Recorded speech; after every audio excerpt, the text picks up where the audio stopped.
I was thinking about that cop that's running for Congress that Alex interviewed, and his name, I was looking at my notes, is Captain Higgins. And I highly endorse this guy. He's good to the bone, I can tell. But anyhow, you know, I wanted to continue a little bit on this theme of the fact of understanding that this establishment, at its core, is rooted in madness, and that there's no way any of us can avoid really being a little bit mentally ill. And I think to myself, I've had my share of what, somebody, if I went to a psychiatrist, a psychologist, or somebody, a therapist, they could say, yeah, you got this or that disorder, a little bit here, a little there. So we all, to some degree, are, this bipolar term that's relatively new. Until recently, I know the psychiatric community considered homosexuality a mental illness. That's not my issue, but for a lot of people, that's a big deal. I know, there's a lot of, talk about transgenderism and all this. And, I don't speak to this stuff a lot because it's not my forte. I mean, I leave these matters, again, to God to judge. I don't judge anybody. I don't have any business. Who am I to judge, basically? You know. I mean, as far as me being a speaker, anybody that's ever listened to me before knows I'm not the best speaker out there. I digress. I lose my train of thought. Um, I misspeak. And sometimes I misuse words even. I've noticed that when I'm uploading the videos, I kind of notice that.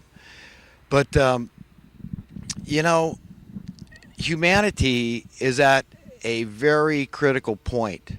And I believe it's so critical that it's biblical, of biblical proportions. That's why it's so important, I feel, to me personally, that I do everything I can to warn people, really.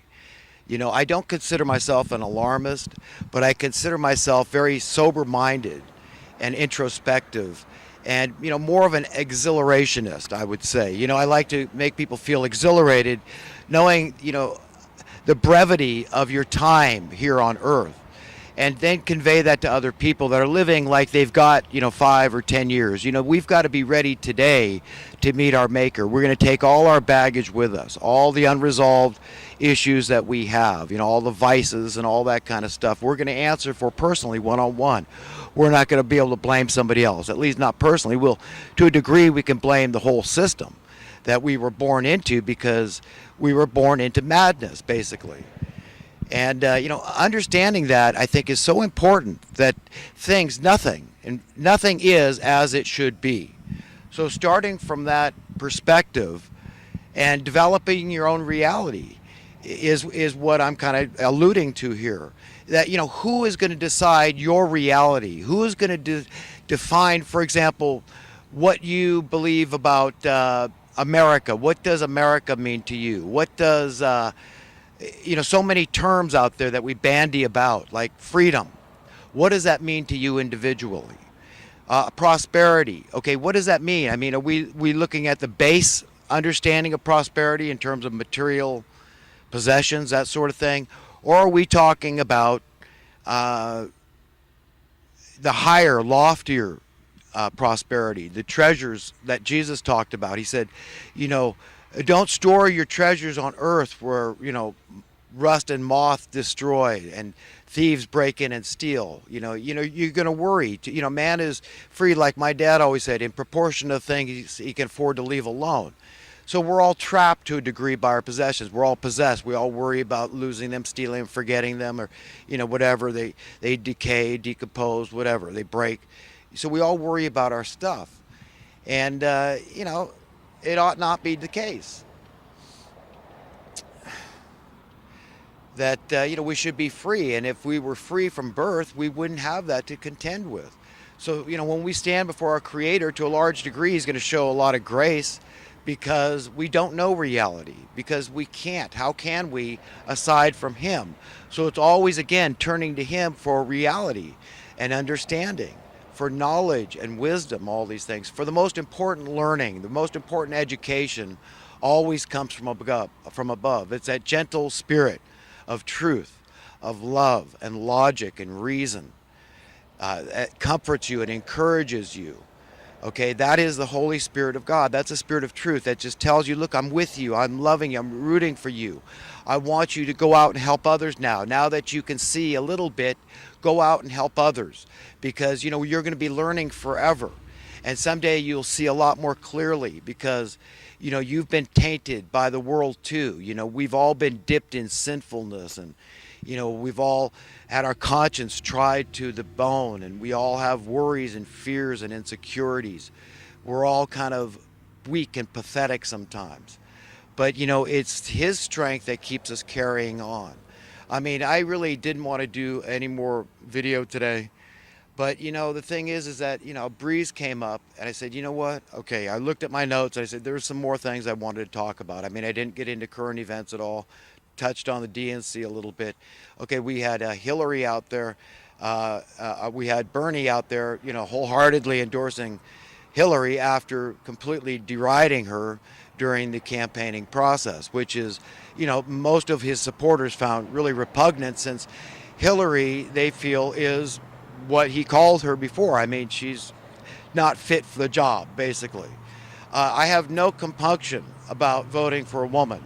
Jill Stein, I think, is on the Green Party. I would have no problem voting for her. But, I don't want to throw away my vote. There's a lot of talk about throwing away votes. So, I'm still on board with Trump. I trust the man, and I could be wrong. I could be deceived. I mean, like I've pointed out before, I mean, when you're lied to and somebody does a really good job, like an actor, let's say, and they can lie in a very persuading manner, and you believe the lie, yeah, you could be deceived. And it's not a reflection on your intelligence level. It's not a reflection on your moral compass or anything like that. It just means you believe the lie. This is why God in the first place showed so much grace to humanity when we fell, when we committed the original sin, the fall of man and all that. He was so upset about it, he wished he didn't even create us. Okay, that's what he went through. That's what God Almighty went through psychologically. He had to contend with his own creation that was above all creations, that he loved more than all of it, was creating us in his image and likeness, humanity.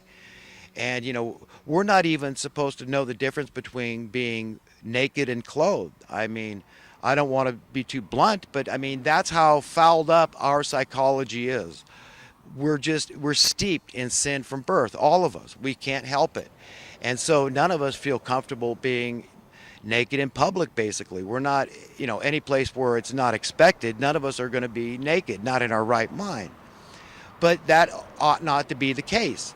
That we were created free from clothing, free from any restraints, any knowledge of sin. You see, this is where the knowledge of good and evil, the knowledge of sin entered in, where it became almost genetic and embedded in our DNA, basically. I mean, science would explain it that way today. So, God takes that into account when he's going to judge us all. All these people that killed themselves, every one of them might end up in heaven. We just don't know that. That's up to God to decide what motivated them, you see. So, and we know we can't really kill ourselves. So it's pointless to even try. It's futile. So we're here. We're stuck here. And it's a beautiful thing to those that are in their right mind. I mean, I'm really glad to be alive. I mean, I'm excited. I'm exhilarated to see things unfold. It's not always fun to watch, witnessing evil increasing in the land and the evildoers flourishing in the land is a real drag, man. It's a downer. I mean, I'll be quite frank about that. But the flip side of that is knowing with every fiber of your being that good is more powerful than bad. Right is stronger than wrong. Light is stronger than darkness. And on in that theme. Truth is stronger than lies. That the good guy will win eventually. That's logical. That's reasonable. That's scientific. That's pragmatic. That's practical. That's common sense. But you see, those of the world, okay, those that would tell you, no, that's a lie, and I have the truth, come over here to this side. It's just like the devil tempting Jesus on the mountain, right? Bow down and worship me, and all this I'll give to you. What the hell is he giving? What's he talking about? Basically, he's saying the earth, right? So whatever that meant, maybe Jesus could have slaves, and, he could just build fabulous palaces and have, tons of gold, whatever the case may be, whatever, it meant that he was giving what wasn't his. It was illegitimate. So Jesus knew that, and he called him on it. And he says, man does not live, by bread alone, because he pointed out that Jesus could turn water to wine, and he knew all this stuff. He knew he had this great power. He knew he was who he was, but he still decided he would tempt him because he himself had gone astray. He had been tempted and he fell. He didn't pass the test of temptation. When God gave Satan and Lucifer this great power, this same powerful cherub, right? And he failed the test. Of his own free will and accord, he decided to backstab God and rebel against his goodness, his sovereignty, his righteousness. Even knowing, you see, that's the difference. He knew right from wrong, and he decided to do wrong. So this is what's going on in the world. There's these deceivers, and then there's the deceived. And so many of us fall into somewhere in between, where it's kind of a limbo. It's kind of a confused state, kind of an ignorant, disempowered state, a fuzzy, ambiguous, nebulous state of existence. And I see myself there sometimes, and I don't like it, because I'm being pulled by the same forces as everybody else. I'm being told, look, you got to go do this.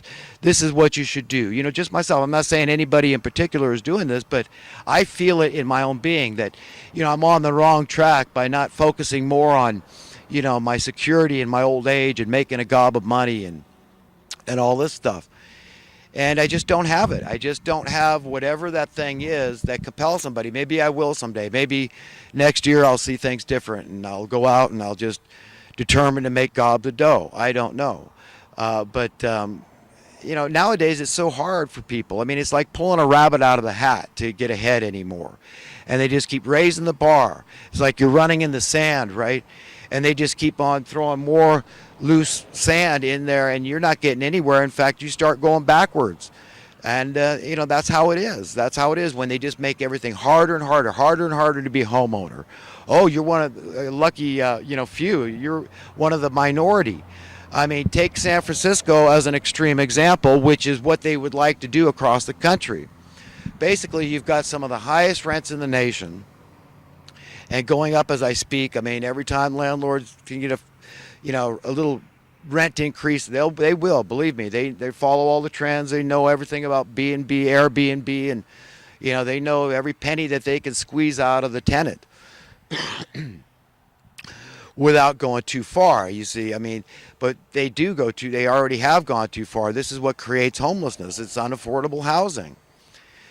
So, San Francisco, an extreme example, 15%, less than that probably now, because these are figures from about 10 years ago, of San Franciscans are homeowners. Approximately 1 out of 8 people, right? Little less, maybe about 1 out of 9 people now in San Francisco actually owns their own home. The rest are tenants, renters. They have no permanent place, right? They're just, like those that would stay at an inn. And they don't get to keep anything, as if any of us do. I mean, do the landlords get to keep anything? How much rent are they paying? And so many of them are just tax collectors for the Federal Reserve. All that money, I mean, they take, $2,000 for a 2-bedroom apartment, whatever it is now. It's something like that. It's really ridiculous. And, say the guy got in late in the landlord game, and he's got to send $1,800 of that stuff back to pay the mortgage, right? This is how it works. And everybody wants to be a landlord, right? So many people, I mean, they keep pumping it up. I mean, it's starting to finally, they hit the end of their rope, because people are saying, you know what, this is a bunch of bull. This is not working for me. Like here in California, we had this Jarvis Act back in the early 1970s. It's Proposition 13. It came across a Taxpayer Protection Act, right? So it insulated the current homeowners from, steady tax appraisals, so tax assessments. Okay, so in other words, it wasn't an annual reassessment of your property value. It was only based on what you originally paid for your home, and you got to do that in perpetuity as long as your original homeowner. If you sell it, and it sells for more than what you paid for it, then the new homeowner is going to pay exorbitantly more taxes. Do you understand how this works? So it's been this snowball effect. It's been this, this chain reaction type of thing. and it affects everything. I mean, it affects the cost you pay for a mechanic. So it hurts the poor right and left. The poor are the ones that need the mechanic the most, right? Because they're driving the old cars that need to be fixed occasionally.